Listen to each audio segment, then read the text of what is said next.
Program 15. kola šance Národní ligy. Hodiny se nám přesunuly do zimního času a to znamená, že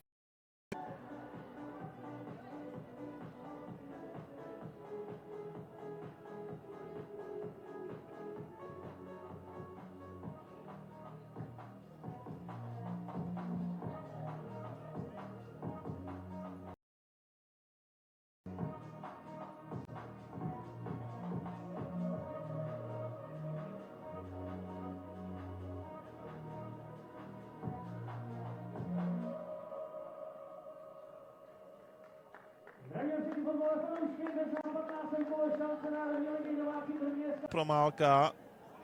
Džuba výborně s kluzem.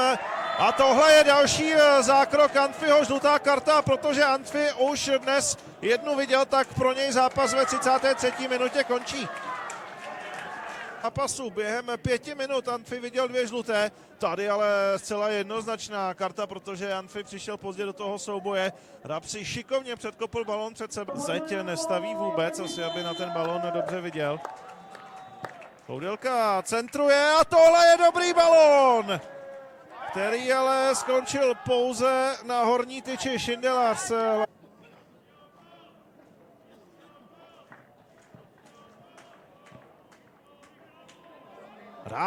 Rábová, rána z otočky, odražený balón a ani tohle. Není gól, za hlavou se tam drží Denis Džuba.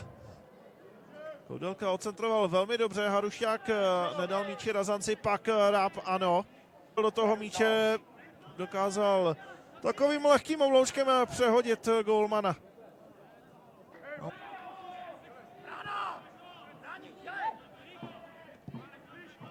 Sokol.